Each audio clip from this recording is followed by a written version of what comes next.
It is 3:00 p.m. Eastern, so we're going to go ahead and get started. I just wanted to thank everybody for your time and for joining us. For the majority of this meeting, we're going to keep everyone on mute just to eliminate background noise. Towards the end of the presentation, our host Ron is going to open up the floor for questions. At that time, you can feel free to unmute yourself. You can also use the chat function to type in questions if you have them, and I'll read them out loud to Ron if he doesn't see them. So the presentation isn't going to be the full hour. I know I reserved an hour, but it should take a lot closer to half an hour. I just didn't want us to go over and then not be respectful of your time. So today's webinar is going to focus on getting you and your drivers prepared for Operation Safe Driver. If you're not familiar with it, Operation Safe Driver is a week-long traffic enforcement safety initiative, and it's held by the Commercial Vehicle Safety Alliance, the CVSA. This year it's going to be next week, which is July 12th through the 18th. And this year it's going to focus on speeding, but it'll also kind of touch on a variety of other violations. So that's kind of what the CVSA is going to be out there looking for, speeders predominantly, but then they're kind of going to be doing inspections based on everything. So better to be safe than sorry. Before we get started, I just wanted to take a moment and tell you both about AIM and about the purpose of this webinar series. So we are AIM Transportation Solutions is a company that offers a variety of transportation related solutions. We have two main divisions, AIM Leasing Company, and that's the branch that offers full service leasing, commercial rentals, maintenance programs, professional shop management, and we sell our used trucks. The other division, and that's the division Ron, our presenter today, is an integral member of, is the AIM Integrated Logistics side, and that's commercial contract carriage and brokerage. So this webinar series is really devoted to informing both our customers and anyone who kind of touches the transportation community about things that are happening within our industry, within transportation, within the safety field. And we invite our customers, we invite anybody who's going to benefit from it. And we feel that we have some of the brightest, most innovative members of the transportation community working for us. Ron is a very great example of that, and we want to share our internal resources and our wealth of knowledge with our customers and with anybody out there. So like I said, Ron, he works for Integrated Logistics. He's our Vice President of Safety. So he oversees the company's safety initiatives, and that's everything AIM, leasing and integrated.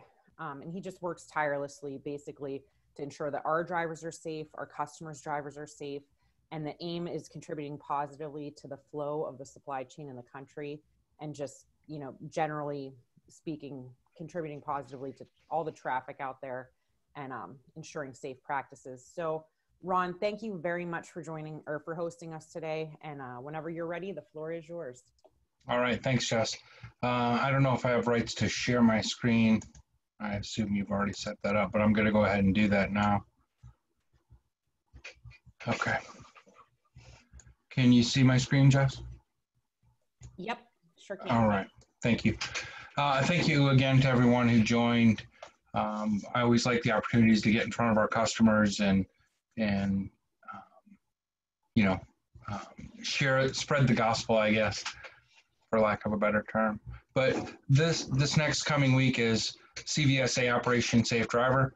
It's an annual event, and for those of you that remember from last year, the focus last year was on speeding, and we'll talk a little bit more about why they chose speeding again this year. But July 12th through 18, during that period, there will be more officers on the road, so any commercial vehicle operators should expect to see more DOT officers on the road, and that also applies to our employees who are operating passenger vehicles, because this does also affect regular non-commercial traffic. So all law enforcement officers will be focused on speeding and unsafe driving behaviors. The CVSA is a unifying body for all law enforcement officers. So whether it's a DOT or a local enforcement agent, a county sheriff or a city precinct, they all may be members of the CVSA. The DOT officers all are part of the CVSA, and they work in tandem throughout North America. That includes Canada, Mexico, and of course the United States. since there will be more officers on the road, there will be a higher visibility of officer.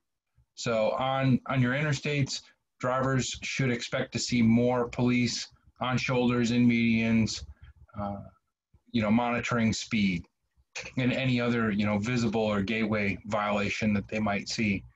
But speed will be their focus. There will probably be more speed traps. And when our commercial operators pull into a scale house, they'll see increased staff. They might see one guy there, two guys there. At a normal day, they might see 4, 5, 6, 7 guys working the shift in a scale house because they're going to be doing more inspections. Last year, you see the numbers here, 46,000 citations, 87,000 warnings. You're talking about, 135,000 tickets and warnings issued. For our commercial vehicle operators, those warnings count on your CSA score too. So make sure that your guys are aware that whether they get a warning or a citation, the warning may not carry a fine, but it can carry CSA points. Again, the focus is speeding, and the reason for speeding 2 years in a row is, like everything else in our world right now, is coronavirus. Because of these are a few headlines that I pulled out of recent news, but the pandemic has emptied the roadways and now speeders have taken over. And you see that over and over again in our industry news. Whether you're looking at Freightways or Transport Topics or any of them, you'll see articles in all of those publications about this topic. There's some good and bad with it. You've got a better movement and easier movement of freight, which provides a safer environment for our drivers, a more timely environment for our drivers. But on the flip side, some of them have taken advantage of that to the point where state governors have become involved to alert the media and others to, this happening. This chart just shows the number of miles that we didn't travel during coronavirus, during the outbreak, starting in early March. You see the baseline at 100%, and in the hardest hit areas with the prolonged shutdowns, you see the red line goes down below 80%. So there was about 20% of our traffic missing from the highways. And we are back to normal. And since common knowledge dictates that it takes about 8 weeks, anybody that's quit smoking or started a diet knows that it takes about 8 to 12 weeks to form a habit. And we're encroaching on that area because speeding has been started in early March and heavily in mid-March and really ramped up throughout. Luckily, as an industry, we're learning this in time, and we can stop that habit from forming and try to manage that speed back down to, pre-COVID levels. You see a link here on the side to an interesting article that I pulled this chart from, but the data was pulled from an ELD provider, Samsara. They analyzed the trips and they came up with this chart about the number of miles traveled, and as well, that middle bullet point, 20% increase in 11 plus mile per hour over incidents. That's a big violation. Once we hit that 15 mile an hour over limit, you're talking about a FMCSA serious violation, and that can jeopardize a driver's license. So in order to protect our guys, we really want to make sure that they stay away from those violations. Ames data, none of us are alone in this. Ames data shows the same thing. We show a 40% increase in speeding incidents from our trucks during this period, and you see that our speeding percentage on the highway was around 1.4%. We jumped to 2% pretty much overnight in a pretty steady climb. I published the same information in a recent article in our newsletter. For those of you that get that, I think some customers get our newsletter or have gotten it in the past. But this information comes through our speed gauge system. It's a service that many industry people subscribe to that will analyze your speed data and give you some solid statistics and some numbers to manage from. I can't recommend that enough. But we've worked our way back to about 1.5%, and it's by diligence and early recognition. Again, that habit forms. So we're forming that habit. It took us a long time to go from our original state of about 4% speeding when we first started speed gauge several years ago down to that 1% level, which is where we got to. So we saw about a 75% reduction in our speeding by managing it. So it's been a big success story for AIM, a lot of benefits to that. We'll talk a little bit about in a few minutes about what the downside of speeding is, but you can think about all of those benefits as negatives when you find that your trucks are speeding too much. So AIM's done a nice job in managing our speed down, and it's that continued diligence day after day and week after week to manage to keep that from forming a habit. Again, as I alluded, the reasons that we want to manage speed is to reinforce the safety culture of your company, to let your employees know that you care about them. That's when you're going to get the best results from them individually. They're going to be a little more accountable and produce better results. Not to mention number two there, it's the law. I know that we don't feel like criminals when we speed, but it is against the law. Your drivers face violations and penalty when they do speed. So we want to always enforce the law. It's the number one cause of fatalities in a traffic crash. According to NHTSA, about a third of traffic fatalities are speed involved, either as a root cause or as a contributing factor. And we all know that severity can be greatly heightened with increased speed. Not to say you can't have a fatality or a serious crash at 30 miles per hour, but that event is really magnified at 70 miles an hour. So when you've got a higher rate of speed, your severity goes up. Cost. Many of us are managers. We're operating trucking companies, or we're dispatch, or we're integral parts of trucking companies, or people that operate trucks. Our costs go up as speed goes up. Fuel economy thought to decrease by close to 20% in that from 60 miles an hour to 70 miles an hour. Again, that's more of an industry average. It's going to be truck specific. Every vehicle is different. Trailers, with the aerodynamic packages and the aerodynamic packages available on most tractors now, a lot of those pay off in the end. But if you move more air with those, you're still going to be paying more than you would at a lower speed. Not to mention, if you are cited repeatedly for speeding, your CSA scores are going to go up. That's going to drive your insurance costs up. And if you're not managing speed, there's been a movement with the litigation and nuclear verdicts that failure to manage things that you could have managed are being held against carriers in lawsuits. So I don't say any of that to scare you into speed, but there is a solid foundation for managing it. I think this is an interesting graphic. I wasn't sure where to put this into my presentation, but I definitely wanted to show it. I come back to this one again and again, but the faster you go, the less of the road that you see. So you have a reduced peripheral vision when you're going, the faster you're going. So at the beginning, it's showing you at 25 kilometers per hour, and at the end it's 70 kilometers per hour. And you can see some of this information disappears. So this pedestrian on the side of the road disappears. I think a very fair, next step to this reduced peripheral vision is a magnification of the impact of distracted driving. Because if your driver is looking at his phone, or he looks off at his ELD screen, or even he's checking his speedometer, or he's looking in a mirror, he's relying on his peripheral vision to keep him on the road and keep him from hitting objects that are in his pathway. And as you can see, there's much less of that information available to him. We want our drivers to keep their eyes moving.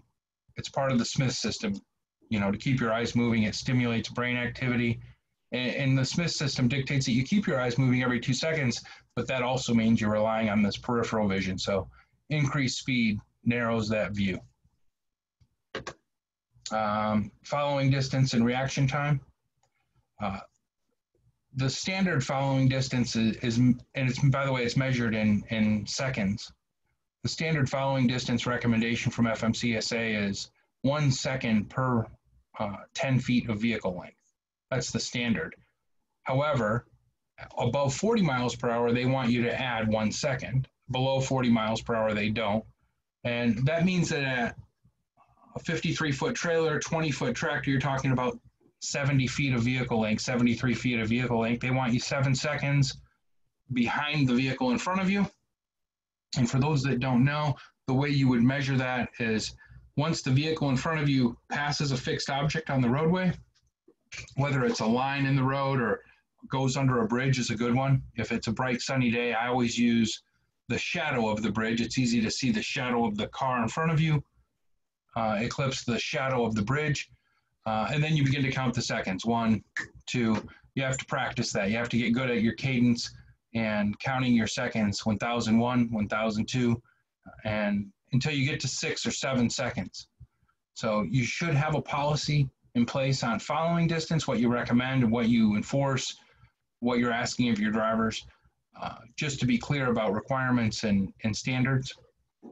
But FMCSA recommends at highway speed, 8 seconds of following distance for a 53-foot trailer and tractor, which is a long ways. You test that out, I think you'll probably find that you'll be comfortable at 2 seconds behind the vehicle in front of you, and your car being about 20 feet long, that would be appropriate, 2 seconds.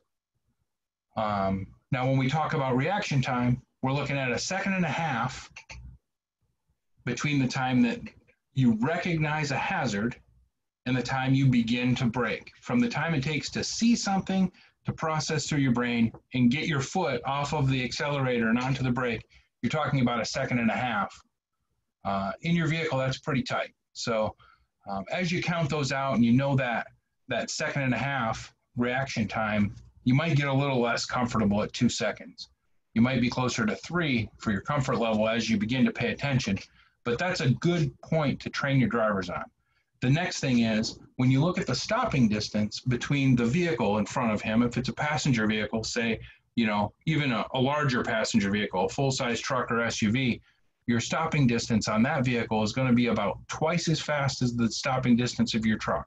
So if your car can stop in 300 feet, it might take your truck as much as 600 feet, depending on the specific equipment, the freight, etc. You've got some variables involved, but that 100 or 300 feet difference is eaten up very quickly in terms of how many seconds behind you are. So just a little lesson on following distance and why speed is so important.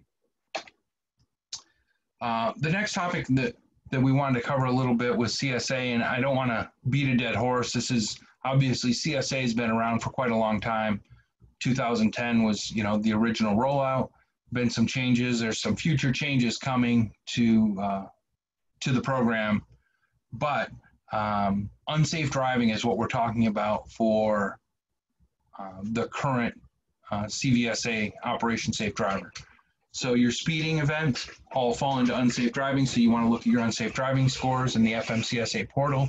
And while you're there, if you didn't know about it, you should also check out your ISS score. Your ISS score, think of it as the credit score for trucking. I've listed the categories here. That's what determines if your driver or your operator is inspected or if he's passed. So if you have an ISS score between 75 and 100, that means that they're an automatic inspect. The system says you must inspect him or her. And if you're in the 50 to 74 range, then you're optional. So they might take into consideration the way the driver approached the steps, the scale, the look of the truck, if it's clean, if it's dirty, if they see a marker light out, those sorts of issues, they might ask him to pull off to the side for an inspection. And if you're in the 1 to 49 range, it's an automatic pass. Of course, they always have the option to inspect anyway.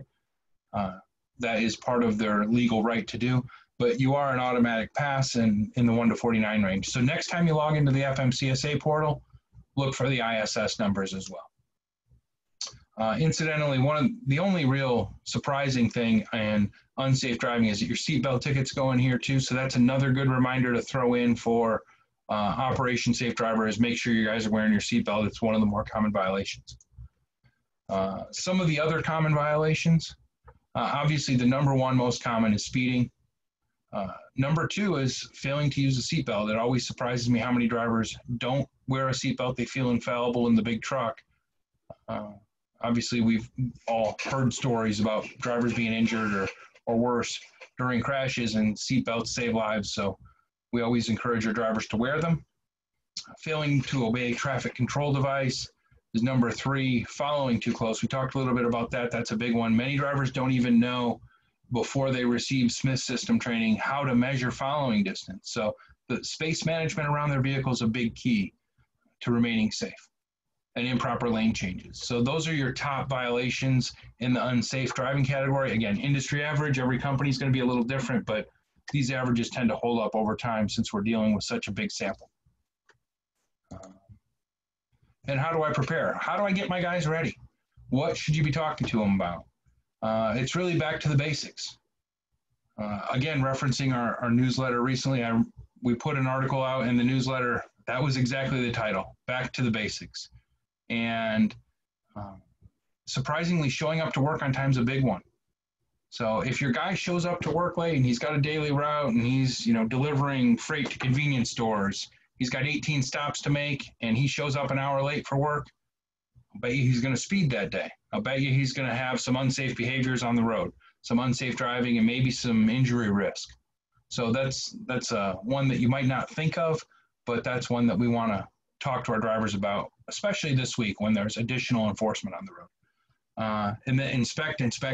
I always feel like a broken record saying it, but the key to a lot of our ills is making sure that our truck's ready to go, our driver's ready to go, and when I say inspect, I don't just mean the driver inspecting his vehicle. Make sure your dispatcher's inspecting his driver and making sure he's ready to work, that he's ready to go. But for the truck, it's brakes, lights, and tires are the big ones.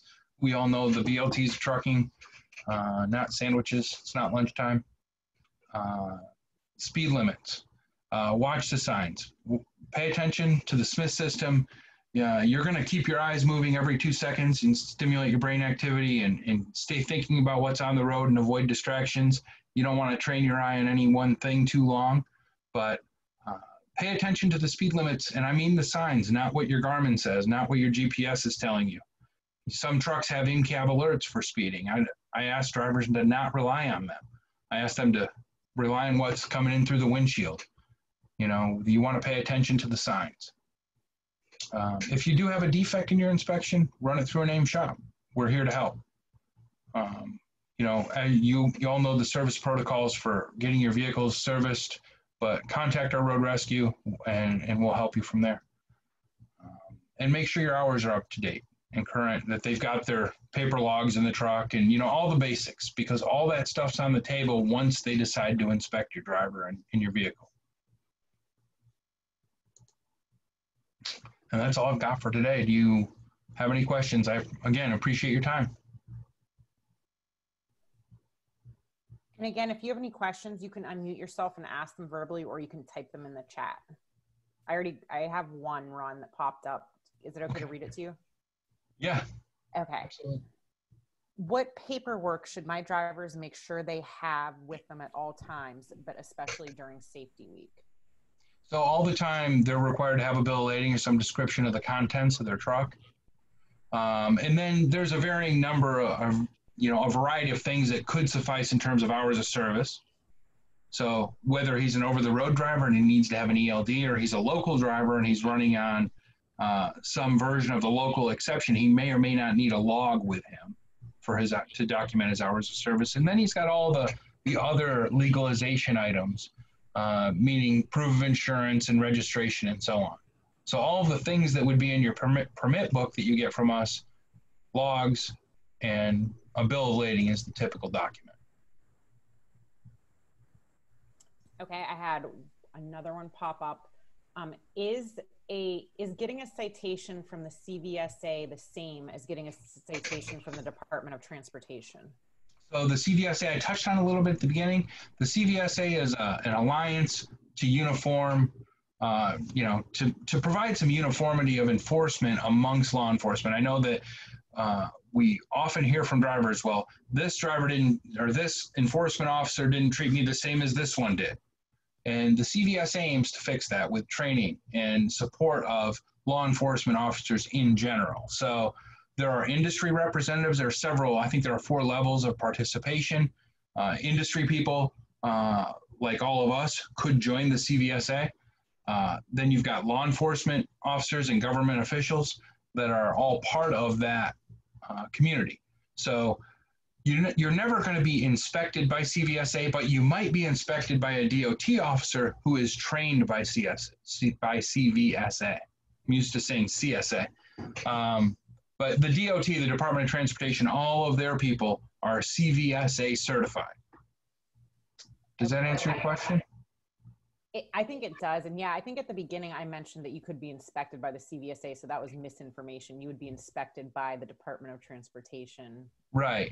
But since this is a CVSA program, the DOT is just one of the enforcement bodies that's participating. Because it's a CVSA program, you might have your county sheriff involved in Operation Safe Driver. You might have your local, if you've got a town of 500 people and they have 2 police cars, they might be part of CVSA and participating in Operation Safe Driver. Now, their focus is probably not going to be on commercial trucks. They're going to be focused on community traffic in their city. But for us as commercial operators, the DOT is our primary focus. Perfect. So I had one more question pop up.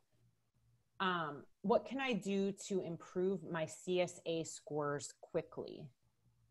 So unfortunately, there's not a quick fix on CSA. It's kind of like credit repair. We all hear the ads on the radio. Call so and such and such an attorney to get your credit fixed. That doesn't exist really for CSA. So for CSA, the only cure is time. When you get a citation, if it's worth X points, I'll give you an example. If you get a 30-minute brake violation, if your driver is required to take a 30-minute break, that's 8 CSA points. But for the first 6 months on your score, it counts for 24 points. For the second 6 months, it counts for 16 points. It's times 2 the second 6 months. And for the final 12 months of the 24, it's worth 1x. So 3x for 6 months, 2x for 6 months, and then the final 12 months, it's worth 1x. So that time waiting is your cure. And that's really the only thing that you can do. Now, you can demonstrate good faith effort in managing safety by dealing with the driver. Many companies, after a CSA event, they might terminate the driver, mark the driver inactive, and as adherence to company policy, but there's nothing you're going to do very quickly to change your CSA scores. It's really a commitment over time to improve. And then it's a little bit of a mystery to most of us as to how much your CSA score is going to go up. I can tell you if my CSA score is going to go up next month or down next month, but I can't tell you how much. I can, it's almost like guessing on the stock market. You've got an idea the market's going in one direction, but you're not quite sure because you're judged against your peers. If I get fewer violations than my peers get, I should expect my score will go down. If I get more violations than they get, my score is going to go up. So you're kind of ranked. It's more of a ranking within a group. Perfect. If anyone else has any questions for Ron, just another note. I mean, they don't have to be relating just to Operation Safe Driver. He's a wealth of knowledge on all things safety related. So if there's anything that you're curious about, this would be a good time to ask. And with that being said, I just had another one pop up that is not Operation Safe Driver related. Ron, I live in a state where marijuana is recreationally legal. Will my drivers still be tested for it?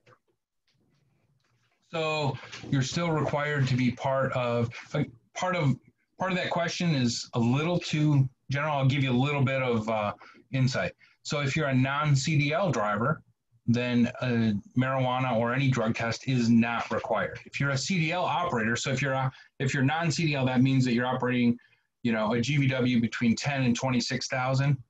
At 2601, you become a CDL driver, and at 26,001 pound, that's the smallest CDL required vehicle up to 80,000 GVW.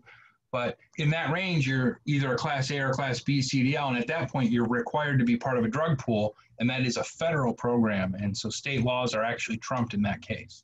So yes, you're still tested if you're already required to be tested. But for a non-CDL, you're not required to be in a drug pool, and you could have varying company policy in that area. And that would also apply. Another interesting thing is we recently had a candidate that we were going to hire who tested positive for marijuana, but he was not a user of marijuana. And of course, nobody that's in jail is guilty, but CBD oil is what he was using. So he tested positive for THC because he was a user of CBD oil. Whether or not that's true, I'm not here to debate, but that's what he claims, is that CBD oil caused his positive test. So in order to preserve his license, he then had to go through the substance abuse professional and complete his program. And then he has to find a company that doesn't have a zero tolerance policy. So it's a hotly debated topic. It's in the news a lot right now. CBD and marijuana legalization all over the news right now. But basically nothing's changed for our CDL drivers.